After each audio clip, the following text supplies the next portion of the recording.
Mas, ini masuk ke tema selanjutnya.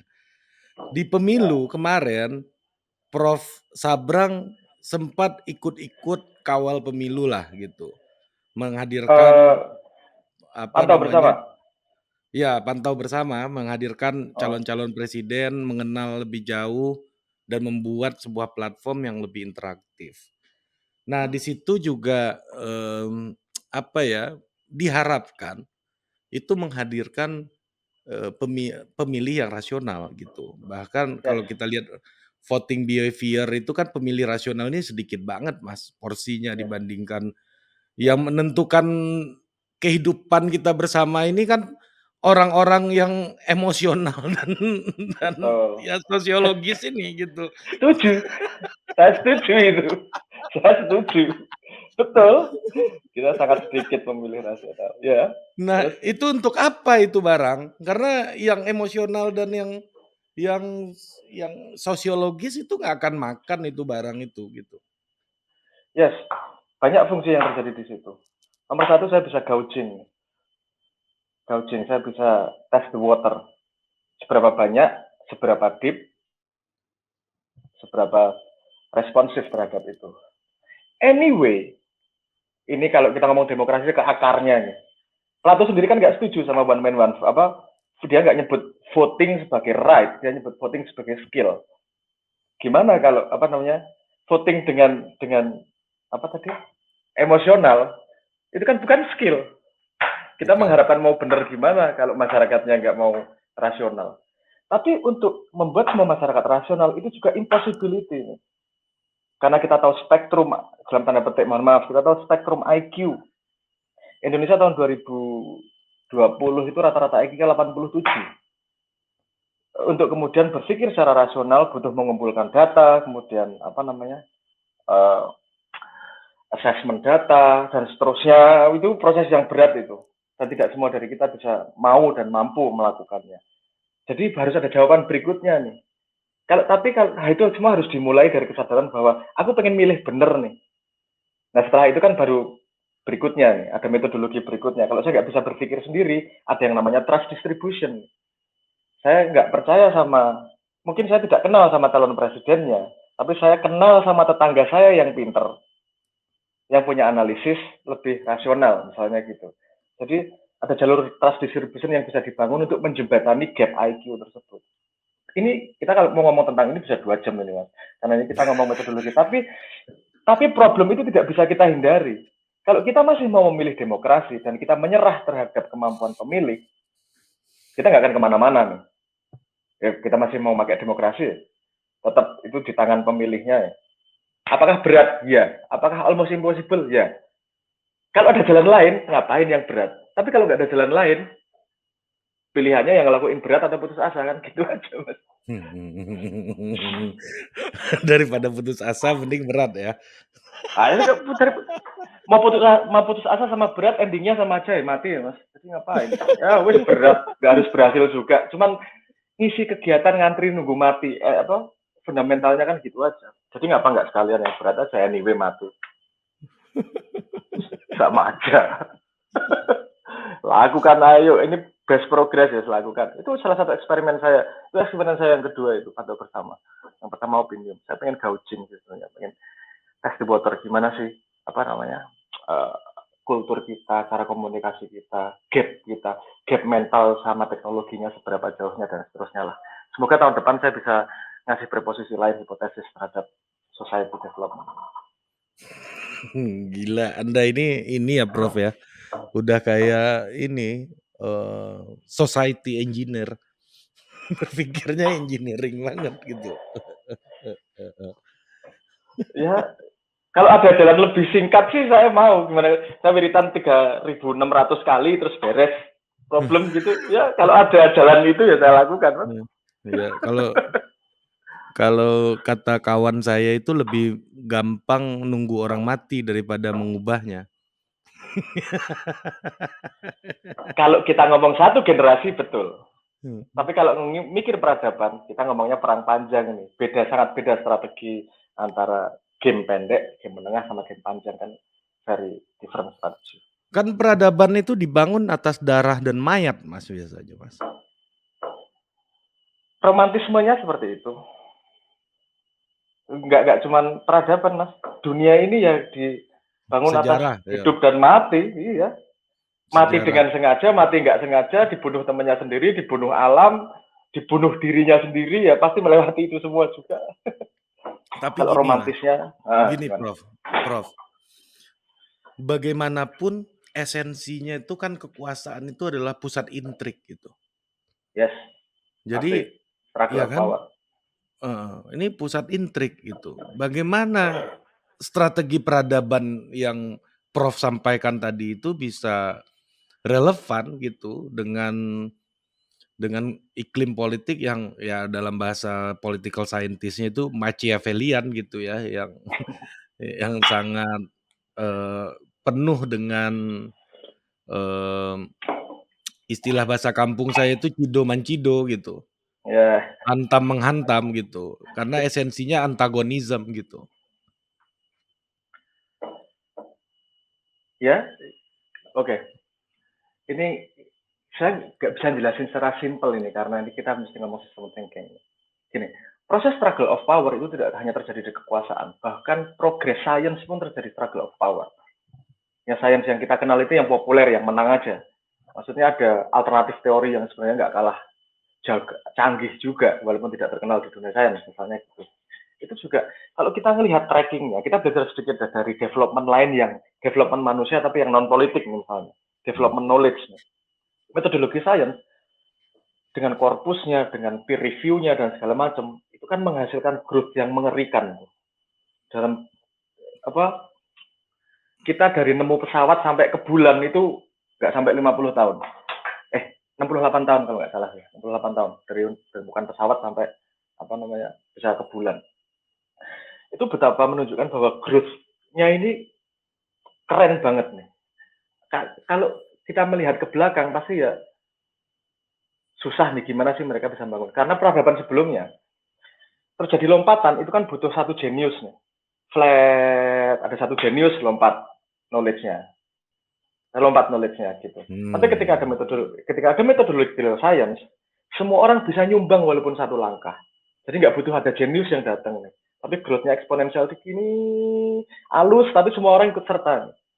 Nah, kalau kita melihat keadaan sekarang tanpa ada perspektif yang berbeda, semua orang kan putus asa. Dan saya menolak putus asa itu bukan karena optimisme, saya nggak percaya urusan optimisme. Tapi Itu saya melihat urusan politisi lah itu, Prof. Optimisme. optimis, pesimis. Optimis, pesimis itu menunjukkan kamu nggak tahu data, itu namanya kamu butuh optimis. Kalau kamu tahu data ya adanya asesmen resiko, bukan optimis. Optimis. Tapi ya tools yang dipakai orang lah. Tapi maksudnya begini, pada setiap zaman mengalami frustasi yang sama. Coba lihat catatan-catatan sejarah itu. Bergolf dengan teori stupidity-nya ketika sebelum the rise of Nazi lah. Dia melihat betapa society-nya itu stupidnya kayak gitu tuh. Dan kita ngelihat sekarang Jerman majunya kayak gitu loh. Mereka mengalami loh, ada keadaan di mana memang putus asa itu. Tapi ada yang kemudian menyediakan perspektif baru yang kemudian menjadi narasi fit ini tadi, terus menjadi yang lebih besar untuk menggantikan yang lama. Terus kalau kita semua pada posisi, kalau lihat dari sini stuck, kenapa nggak ambil jarak nih, misalnya gitu. Misalnya gini, kalau tadi tentang politisi, mereka selalu gontok-gontokan. Kalau menurut saya, gontok-gontokan itu perlu. Tapi yang gontok-gontokan orang pinter sama orang pinter. Outputnya adalah sesuatu apa mereka bisa menemukan something bigger than both of them, gitu loh maksudnya. Ya. Kalau yang gontok-gontokan orang yang nggak enak saya ngomongnya, goblok sama goblok gitu. Outputnya ini ya tetap fuck lah, outputnya ya tetap salah. Kita punya banyak orang pinter ini jadi staff sus semua kok nggak ada yang jadi nggak enak. Nggak. Maksudnya Indonesia siapa ini, Mas? Nggak, saya nggak ngomong siapa, saya nggak ngomong siapa. Tapi maksud saya gini, saya kenal orang-orang yang cerdas, pandai dia di bidang pertanian, di bidang apa namanya kesehatan dan seterusnya lah. Yang saya membayangkan kalau dia pegang kekuasaan yang lebih besar nih, progresnya akan cepat nih di Indonesia nih.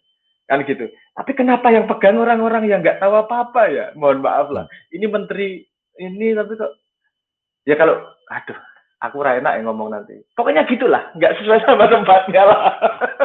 Contohnya ya lihat semua lah. Mayoritas enggak. Mayoritas. Ada Ada ada yang ada orang-orang kompeten juga. orang kompeten Ada. selalu minoritas, Mas. Oh selalu. Itu statistik, betul. Itu sangat betul, Mas. Itu statistik proven di dunia sains juga. Gini, di dunia sains itu yang mendapat PhD itu kan sesuatu yang orang yang bisa menambahkan ilmu baru di body knowledge. Dan Novelty. rata-rata novelty, sesuatu yang baru. Kalau dia cuma reanalisis nggak dapat apa PhD itu. Dia yang baru, benar-benar baru tuh ngasih jadi PhD. Seharusnya ya. Nah itu statistik dunia yang PhD kan sekitar IQ di atas 115, which is 10 hampir 8 sampai 10% dari populasi manusia. Jadi memang yang bisa bikin progres ini cuma segitu tuh. 10% ini, kemudian 80%-nya sebagai follower, 10% yang terakhir sebagai beban masyarakat lah. Apa memang statistiknya seperti itu, dimanapun ada orang yang exclude dari sistem society. Bukan buruk ya, maksudnya kadang-kadang otaknya memang tidak kompatibel dengan sistem. Jadi Biaya masuk itu sistem kalau ya. istilah pemerintahan itu biaya demografi, Mas. Ya oke, biaya demografi. Halus ya, oke sip. ya. Memang nggak kompatibel ya. Memang udah nggak bisa dipaksain juga ya berarti ya. Nggak bisa. Itu memang apa namanya jadi udahlah ini kita angkut bersama lah. Kita angkut bersama dengan sosial sistem. Itu testing sosial sistemnya tuh. Kalau sosial sistemnya bagus, yang 10% ini nggak akan menderita juga. Itu menurut saya. Tapi premis bahwa 10% ini yang bisa membawa progres, sekarang kita crosskan nih dengan semua negara. Negara mana yang bisa membawa 10% ini pegang kendali di negaranya, progresnya pasti sangat cepat. Oke. Jadi pada sistem, saya percaya gini, pada sistem apapun, bisa baik bisa buruk, itu tergantung orangnya kok. Bagaimana dia pegang etik dan seterusnya.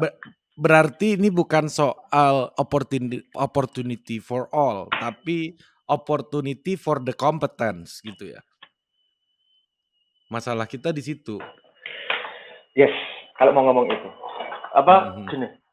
Enggak, ini jadi saya ngomongnya diskriminatif. Ini saya tidak membedakan gini. Nggak apa-apa, Mas, jangan-jangan kasta itu ada benarnya gitu loh. Karena kasta gini, kita kadung punya insinuasi negatif terhadap kasta gitu loh. Padahal menurut saya semua orang tepat pada posisinya.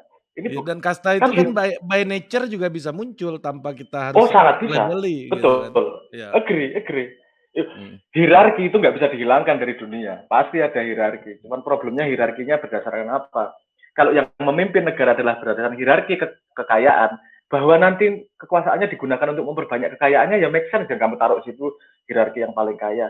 Kan kita pengennya yang dari hierarki kepandaian, hierarki orang yang kompeten itu taruh di posisi yang memang strategis untuk bisa membawa kita senegara nih.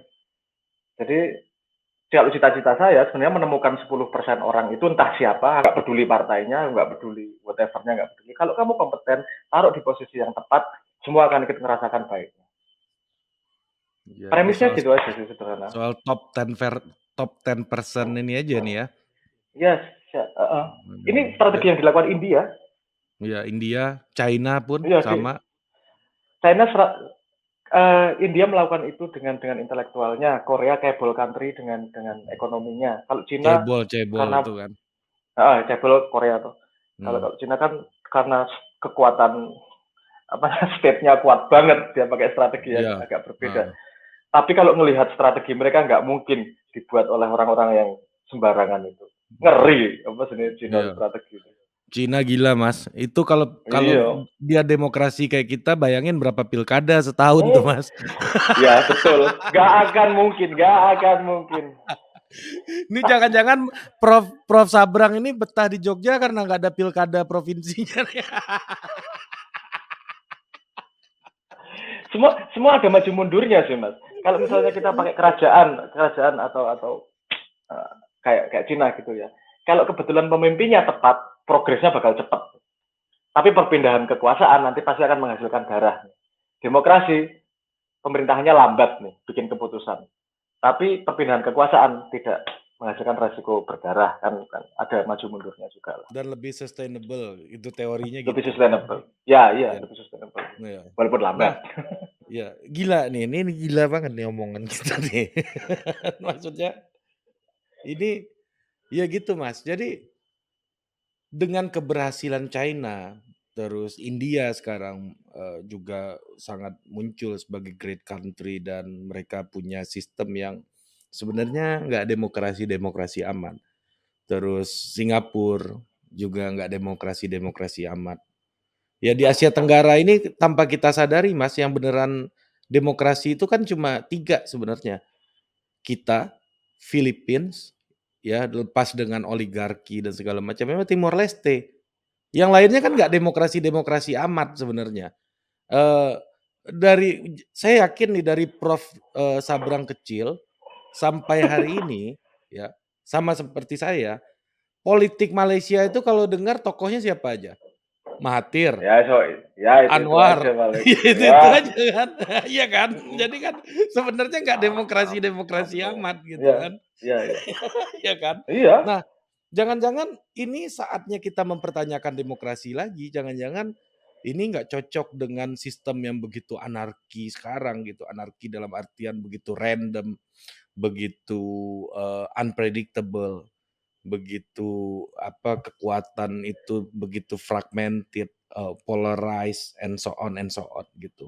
Jangan-jangan kita pertanyakan ini democratic backsliding, terjadi, ya yang bertahan hari ini yang kuat-kuat itu yang nggak demokrasi justru gitu. Gimana menurut Prof? Sebagai bahan provokasi nih lumayanlah. Kita tidak perlu Gini, demokrasi katanya dibayar besok kan. gini sebelum sebelum trustless system tersedia, saya merasa demokrasi masih yang paling menyediakan stabilitas. Ngomong sistem ya, belum ngomong pelakunya. Hmm. Ngomong sistemnya dulu. Demokrasi masih paling sustainable sebelum kita bergerak ke trustless system itu tadi dengan algoritma itu tadi. Problemnya kemudian ketika kita mau masuk siapa yang pegang di demokrasi ini, itu kan berhubungan dengan ruang publik nih sekarang. Di mana harus di ruang publik? Karena emergence munculnya dari ruang publik. Bahwa ruang publik kita tidak menyediakan hierarki yang tepat, itu yang menjadi core masalah juga itu. Ruang publik kita kenapa buzzer bekerja sangat kuat? Kenapa like? Ya karena memang hierarki yang disediakan di ruang publik sekarang adalah preference. Kalau sampean lihat 10-12 tahun terakhir politik dunia kan populis semua Iya, narasinya. Jair Ya kan? Bolsonaro, Wah, Duterte, Donald semua Trump, termasuk to some extent populis, Pak Jokowi juga sebenarnya. semua populis karena ruang publiknya menyediakan hierarkinya, preference, like, follower dan seterusnya. Padahal like sama follower tidak reflektif terhadap kompetensi. Nah, sehingga yang dipilih adalah orang-orang yang populis, bukan orang-orang yang kompeten. Nah, bahwa kemudian demokrasi dipegang oleh orang yang tepat, nggak usah demokrasi. Kapal dipegang orang yang nggak tepat aja ya nabrak. Jangankan demokrasi kan gitu. Jadi bukan urusan Ya, kendaraan menurut saya. Menurut saya urusan oke. bagaimana kita Supir supir yang memilih tepat. para kemarin apa namanya, pas pemilu kan pertanyaan basic saya gini, kalian pada ribut sopirnya siapa, tapi kok saya nggak ada yang denger nanya sopirnya mau kemana sih. ini ini sopirnya ini aja. Kamu udah nanya mau kemana belum sih? Jangan-jangan nanti kamu pengen ke Surabaya naik bis yang ke Jakarta, ini Iya, buat ditanyain. Tapi ya itu iya. tadi logical pemilih rasional itu tadi yang masih minoritas. Gila, hebat. Challenge mas, challenge. Ya hidup Iya. sebentar, ya ada challenge-nya menarik lah mungkin. Prof, gini Prof, percaya mana ini mengubah situasi ini melalui proses yang evolusioner, yang akumulatif, knowledge itu nambah tiap detiknya, atau ya udah ini harus revolusioner, tas gitu. Saya percaya evolusi. Kenapa, Prof? Saya jelas saya percaya revolusi. Karena kita tidak bisa menghitung cost-nya dari revolusi. Revolusi kita sudah pernah melakukan dalam tanda petik ya, dan fail juga dalam tanda petik ya. Saya lebih percaya pada evolusi, karena evolusi bisa menyediakan perubahan secepat revolusi tanpa cost-nya, kalau kita desainnya benar. Maksudnya Nah, gimana ini tuh? kalau di Evolusi evolusi, tapi cepat gimana ceritanya itu, Prof? coba lihat. Pernah adakah di zaman sebelum kita yang mengalami perubahan secepat ini? Itu evolusi loh. Iya sih ya. 15 tahun yang lalu kita masih pakai surat, kemudian cara komunikasinya pakai SMS, kemudian WA, kemudian ruang publiknya jadi sosial media. Ini mempengaruhi masyarakat loh. Myanmar 1,5 tahun kemasukan Facebook goyah. Kan ruang publiknya itu yang gini, kecepatan komunikasi kita sebenarnya kenapa evolusi lambat? Itu kan karena judgement-nya, itu kan dari luar. Kalau dari luar di masyarakat itu judgement-nya kan dari trust distribusi yang terjadi di masyarakat. Itu berarti terjadi di ruang publik. Kalau ruang publiknya sudah bisa satu community besar dan bisa komunikasi segitu banyak, many to many, itu evolusi bisa sangat cepat sebenarnya. Kalau didesain benar. Tapi ruang publik sekarang bukan didesain untuk human development, didesain untuk cari duit. Masyarakat adalah efek samping saja dari perkembangan teknologi. Revolusi, cost-nya mas, cost-nya, human cost-nya, development cost-nya, arah cost-nya, terus kita harus betting juga, gambling, setelah revolusi siapa nih, setelah revolusi apa nih, dan seterusnya. Itu akan justru menurut saya revolusi itu lebih lambat daripada evolusi. Kalau Karena kondisi sekarang ya. tidak menghadirkan kepastian juga sebenarnya. Who is Betul, after? itu resiko itu bisa diambil dulu. Karena ruang publiknya masih jarang-jarang nih. Sehingga kita ada waktu untuk adjustment budaya. Adjustment terhadap yang baru nih. Sekarang nih connected banget ya. Adjustmentnya bisa terjadi. Fasenya sama sekali berbeda ya. Tapi Ini kita cari kapan titik. kapan orang bisa terkoneksi gitu, Prof? Karena gini, saya percaya ada namanya kutukan algoritma, echo chamber. Kita itu berada dalam gaung-gaung gema kita masing-masing gitu ya. Yang mana maiyahan ya udah karo maiyahan aja ngumpulnya gitu kan. Dan cebong sama cebong, kampret sama kampret gitu. Kalaupun bertemu tuh berantuk-antuk gitu, bukan menghadirkan sesuatu yang beyond gitu, yang melampaui pemahamannya hari ini gitu. Kapan kita Oke. dia harus bertemu gitu. Itu kan peristiwanya seperti itu. Peristiwanya kalau ketemu antuk-antukan di echo chamber. Kalau ada peristiwa terjadi, pasti ada pola di bawahnya. Nah, pola ini bisa terjadi seperti itu polanya berkali-kali karena ada strukturnya. Nah, struktur yang tersedia untuk kita komunikasi, itu kan ada struktur eksternal, yaitu internet, dan ada struktur internal, yaitu dopamin, serotonin, oksitosin, dan seterusnya lah. Ini dua bertabrakan terus nih, ini dua berselingkuh, berkelindan terus-menerus nih. Nah, echo chamber itu faktor dari eksternal algoritma itu sangat penting. Sangat kuat. Kenapa dibikin seperti itu? Karena itu profitable buat yang bikin Platform. structure nih. Yang bikin platform itu membuat itu jadi profitable. Jadi kita nih evolusi karena structure yang dibuat untuk profit, bukan untuk kemaslahatan dalam tanda petik lah. Bukan untuk peradaban lah. Itu makanya hipotesis saya adalah bikin structure yang baru. Oke, kita bikin structure baru nih. Yang outputnya bukanlah echo chamber, outputnya adalah kita bisa diskursus nih dengan yang berbeda. Gimana kita bisa algoritmanya bisa menemukan itu? Kalau kita sudah bisa membangun collective intelligence nih di dunia internet, kita bisa membangun collective intelligence kalau kita mau mengekspan brain kita nih. Jadi yang akan saya buat gini mas, ya agak bocoran sedikit ya. Iya, harus dibocorkan. Teknologi itu intinya kan gini, dia mengekstend kemampuan dasar manusia nih. Kemampuan dasar manusia sehari bisa nyangkul 0,5 hektar. Dengan teknologi bisa jadi 5 hektar. Dengan kemampuan manusia kita cuma bisa teriak kedengeran 20 meter, tapi dengan teknologi kita bisa across the world.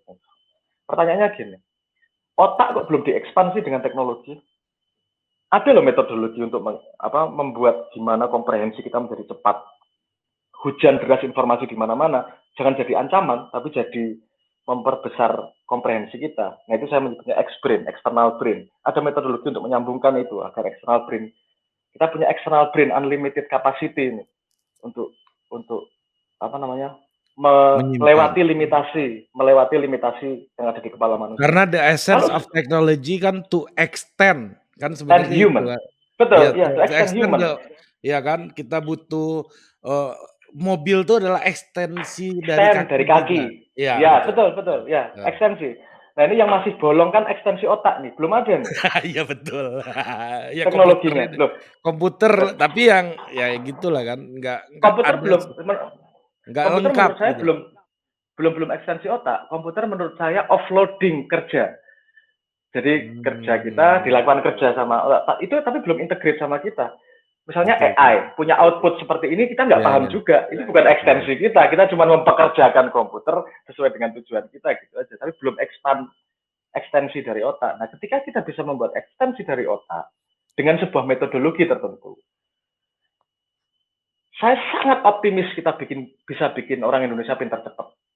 Karena metodologinya sederhana. Ini metodologi dari tahun 17-an, kemudian di-perfection di tahun 1960-an sama Niklas Luhmann, sistem teori dari sosiologi itu, dengan Zettelkastennya itu. Kalau kita Iya. bisa bikin second brain, efek berikutnya adalah dari second brain manusia ini kita bisa bikin collective intelligence nih. Kalau kita punya collective intelligence, kita mau guide human untuk bisa learning, ekspansi knowledge dia, jadi nggak susah. Sehari menghabiskan 20 menit, itu jauh lebih efektif daripada sekolah 12 tahun tuh. I can guarantee. Kalau metodologinya benar, I can guarantee. Ini apa produknya ini nanti? Apa output-nya apa ini? Nanti.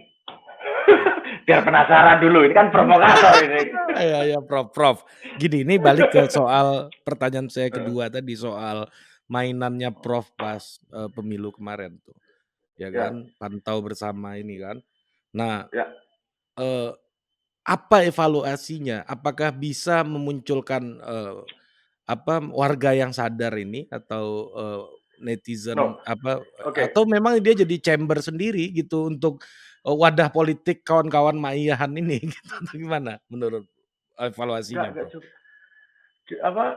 Jadi kesimpulan saya gini, bahwa kita tidak bisa memaksakan critical thinking pada semua orang. Tools yang kita berikan seperti apapun, kita tidak bisa, manusia tidak mungkin mengetahui semuanya. Gitu.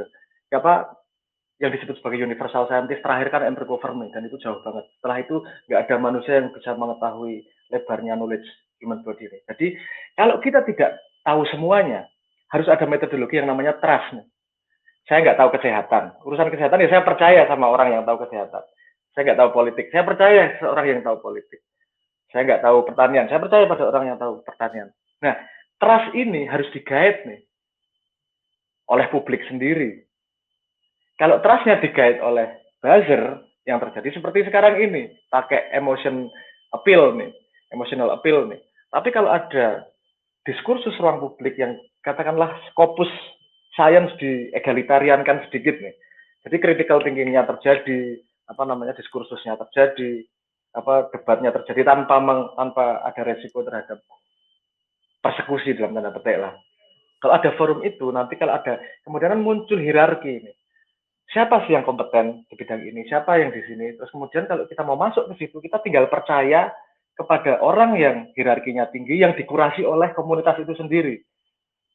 Kan jadi nggak perlu critical thinking, hanya trust kemudian ketika orang Critical tidak mampu trust, critical critical trust. trust kemudian guided trust, critical trust kemudian.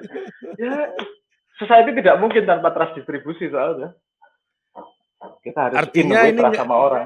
artinya ini barang ini nggak berhasil-berhasil banget ya sesuai dengan planning awalnya. Memang tujuan saya bukan untuk memecahkan masalah pemilu. Tapi untuk Saya tahu thought saya eksperimen. gaining data Mmm, dan thought eksperimen. Saya punya teori terhadap respons masyarakat nih. Kalau saya nyeritain matriksnya agak kompleks nih. Tapi kemudian saya lempar, ya science lah, kita punya hipotesis, coba dilihat bener nggak hipotesisnya nih. Nah itu kan ada beberapa yang perlu didandanin asumsinya, beberapa yang perlu digeser-geser dan seterusnya. Gen utama saya, aku ngerti persis lah mas, nggak mungkin memecahkan masalah yang sudah 60 tahun lebih terjadi hanya dengan satu pemilu, itu ngimpi, emang ajaib bim salah bim. Nggak, itu butuh kritik proses yang lebih panjang lah. Tapi di situ memang objektifnya saya gain peta. Indonesia sebenarnya seperti apa sih? Dengan ruang publiknya? Karena semua problem yang dialami manusia endingnya pada mental model manusianya. Ketika saya punya potret terhadap mental model, kita tahu kemudian approach-nya gimana. Oke. Itu Thank you Prof atas waktunya Prof. Tadi nanti saya takut disemprit sama pasukannya Prof karena janjinya cuma 45 menit. Nih bahaya banget nih udah lewat 15 menit nih. Kalau ada rokok aman lah. Rokok sama kopi, makyahan tuh 6 jam ya saya. Ngobrol mau sampai muntah ya. Oke, sampai jumpa lagi di Total Politik berikutnya. Semoga nanti abis ini Prof Sabrang ada waktu buat mampir sini lagi. Ini pembicaraannya menarik, sophisticated. Gua ini ketemu sama filsuf, benar-benar filsuf ini. Ya paling enggak ini Total Politik lah memberi gelar filsuf kepada Anda Prof gitu. Filsuf provokator gitu ya. Terima kasih atas gelarnya. Ini Prof ini menarik ini. Provokator. Iya, ini kan gelar pemberian masyarakat. Jadi kalau lagi nggak sadar itu ejekan, tapi kalau lagi sadar itu ingatan gitu, peringatan. Jadilah provokator terus gitu. Oke Prof, kita tunggu siap. Ya, kesempatan selanjutnya. Sampai jumpa lagi di Total Politik. Siap, terima kasih banyak.